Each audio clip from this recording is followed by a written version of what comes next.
apă neagră! Ce e asta? O să-l pun în apă neagră.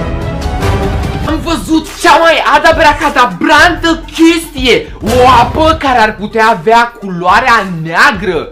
Ce? Și astăzi o să cumpăr toată apa aia și o să o beau în 24 de ore. Probabil că o să mi se transforme limba neagră. Probabil și dinții. Dar nu contează, pentru că o să câștig 5.000 de lei dacă reușesc. Ok, și acum haideți să o comandăm din America. Stai, ce?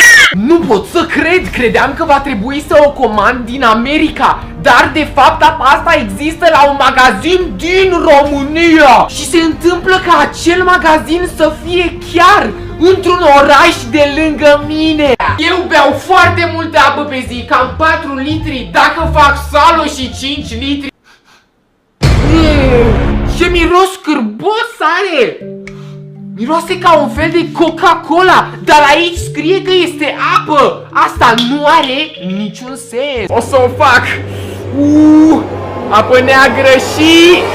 Oh, stați puțin, mi-e cam frică. Dați un like mai întâi și o să o fac. 3, 2, 1 și...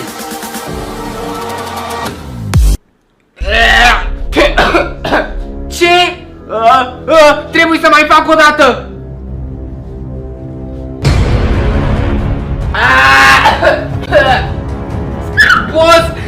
Boss e cel mai nebun lucru din lume. Dau apă neagră. Iac, uitați. Partea cea mai rea e că nu pot să bag altceva în gură. Nu pot să mănânc nimic. Și cu toate că un om poate rezista și 7 zile fără mâncare. Oh, nu! Ochii mei! Văd negru! Ochii! Stai puțin! Am ochii închiși? Oh, nu mai suport! Nu mai îmi place! Dar o să beau cât de rapid posibil ca să nu mai sufăr atât. O să fac challenge-ul băutul apei într-o secundă. 3, 2... Nu pot să cred! Am câștigat și challenge-ul ăsta! Am câștigat! Eu chiar sunt regele oricărui challenge!